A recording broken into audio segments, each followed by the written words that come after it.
Good morning, good afternoon, good evening. Welcome to Yacach. Come, let us reason together. Today I have the one and only Reverend Gloria in the house. And she just preached a very powerful message on Mother's Day, that Lady Wisdom. So I want us to talk about motherhood. What does motherhood mean to you? And I know mothers give birth to children.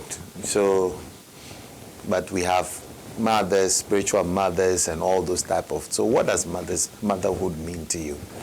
Let's start from there. Well, thank you for having me. It's quite exciting to be here, and to be interviewed by you. And I like what you just said, because I think that motherhood cannot obviously be restricted to biologically, bearing and a child and taking care. But once, as a woman, when you are nurturing, nourishing, feeding, bringing up, raising, whether spiritually, whether it's adopted, whether it's one that you physically gave birth to, then you qualify to be a mother. Because there are women who give birth through their womb, but it doesn't make them mothers. And there are some who may never have had a child, but they are amazing mothers, to many. Sometimes even it can be as a sibling.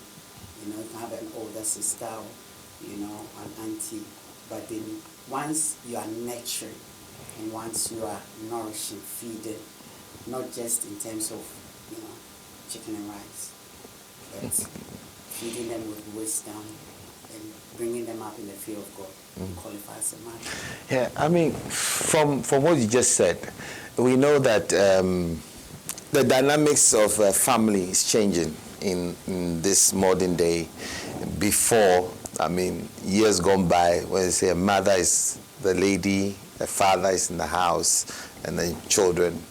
But these days you have blended families. That's a mother had a previous marriage or something with children. We have single mothers helping to raise their younger ones. Some are sisters, like you said. Some are sisters who are raising their own siblings as mothers. So all those things, they come with challenges. How is the church preparing women to become mothers, to fill that gap that maybe biological mothers are leaving, or to the challenge of blended families, the challenge of having all these type of different varying degrees and forms of family that we have now? How is the church preparing young women for this? Obviously, I can't have a full answer, but I can contribute to the conversation that is ongoing now. And I think that the church, first of all, should not hide from the reality of the generation we are in, And so if we try and stick and become rigid to what we have always known, because like you're saying, generations ago, a lot of these permutations did not exist, but this is where we are at now. So the church needs to rise up. So obviously we also have to teach it. We have to teach it so that as ministers and as women in the church, we can embrace women who come in, or even children who fall into all the different dynamics, and God will enable us, because all of us, it doesn't matter whether it's from a broken home or single parent or a previous marriage, we're all children of God, and God still has a purpose and has a plan and needs mothers and obviously and fathers to raise the children to achieve that which God has called them for. So we cannot eliminate or decide which child should be well taken care of and which child must, be ignored. So once the church realizes that once a child is born, whether it was out of wedlock, whether the child is now here. So we must treat the child and take care of the child as we would our own. And then where the single mother is also, in our care, we have to help them to fill that gap where society makes it appear as if because maybe the man or an ex-adult is no longer in the picture, the child cannot be. No, that's why we may have spiritual fathers. There will be people who will be a good example for the child to fill that gap. But no child, when it comes to the church, must be left parentless. Wow. the church will be able and should have that consciousness and presence of mind to fill it. Wow, that's a great answer. Okay, now let's come to you. You've been a mother, a spiritual mother, mother of the church, mother of people. What has been some of your challenges as a mother? You know, you said something when you were preaching that somebody sent you a text this morning saying that I know I haven't been the best and I've made life difficult for you. What has been some of the challenges you've been through as a mother, and what has helped you navigate through some of these challenges? Off the back, I want to say that for me, what maybe many will regard as challenges, I have come to regard them as opportunities, and also things that have actually helped me become better. Right. And I've always sort of taken that role as motherhood from the point of view of what God wants or God expects. So I don't relate, whether it's spiritual children, biological children, I don't relate with them from how I feel or what I think they deserve. But what does God expect of me as a mother? And that helps me because, can I say it in the camera? Can I say it? Yeah, go ahead. The pain is real. You know, if you're a mother watching, you know what it is like to raise a child and for the child to turn their back on you, or for the child not to come out the way you expected them to come out. It is real. But you see, once you have the mind that you are doing it as unto God, you know, God has put you in that place, and you see it as a privilege, do you understand, to be able to have that opportunity to mother, you'll be able to overcome the challenges that come, you know, the disappointments, and even the hurts. And especially if you're a spiritual mother, you also get a volume of insults, annoyance. They'll block you sometimes, they don't want to talk to you, they'll cut your phone off. But you have to pray for them, you have to have a heart for them. So for me, one of the things I did was to pray and ask God to give me a heart and a burden for everybody He brings into my life, so that my love for them is not subject to how I feel or, you know, the mood of the moment, or even how they are behaving or how I'm behaving. And that has helped me overcome the challenges. But in all of it, I think I wouldn't change anything. It's such a joy just to see them blossom. Wow, okay. So give us maybe a couple of highlights of being a mother, proud moments of being a mother, and then some of the sad moments of being a mother. How long do you have? Okay. You know, let's do the sad bit. There is nothing as painful as seeing the great potential, you know, in some of the amazing people God has brought into my life, but not seeing it come to fruition in its fulfillment. In fact, some of the lowest is where some of my spiritual daughters have passed away. And I feel so, sometimes there was a level of guilt, because it's like, could I have done more, could I have pushed myself, could I have saved them? But the reality is that I can only go as far as I can. And those are very painful moments. Or to see a son, a spiritual son, go wayward. That is the joys. It's endless, you know, just to see them succeed when they're getting married, when they buy their first house, when their first baby is born, when they, it's joy. I sleep, I have dreams, and I'm excited, and I just imagine. So there is so, as for the joy, and to see them also emulate, especially for the ladies, to see them also raise other women and see them take the mantle and do even better and bigger. It's exciting. My children must do well. My spiritual children, physically, they must go higher and higher. It's my prayer for them. They'll serve God better. They'll live a better life. They'll do better in everything. It's exciting. So, as we come to the end of this short interview, just want you to give there are budding mothers, there are mothers in the pipeline, spiritual mothers and physical mothers that are being prepared. Do you have an advice for them?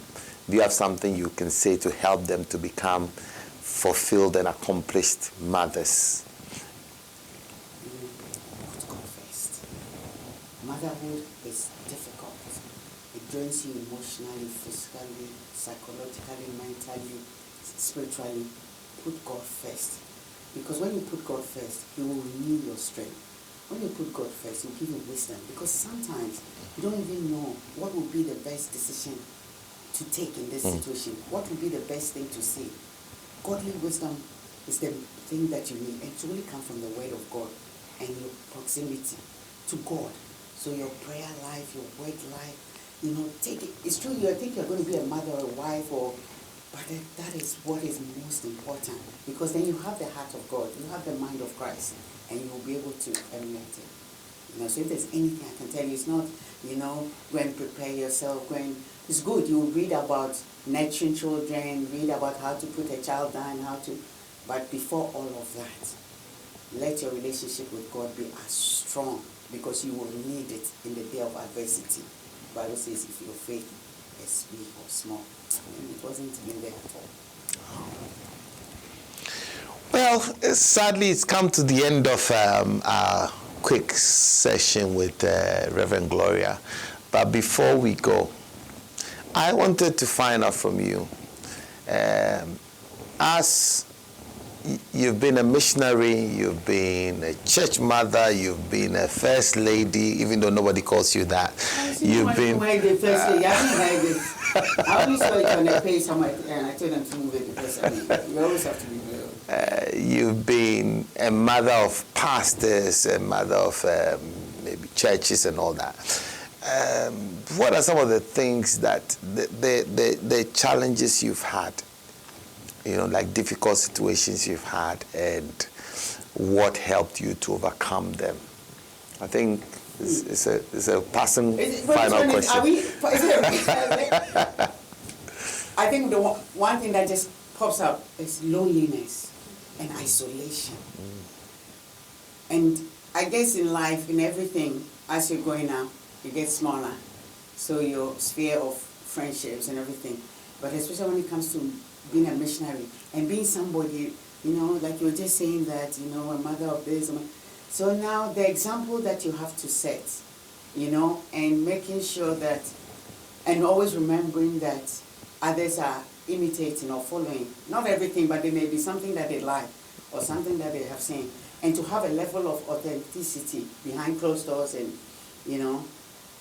and sometimes for me, it was how do I manage that, not loneliness in terms of there's nobody around, but it's like, who do you also cry to?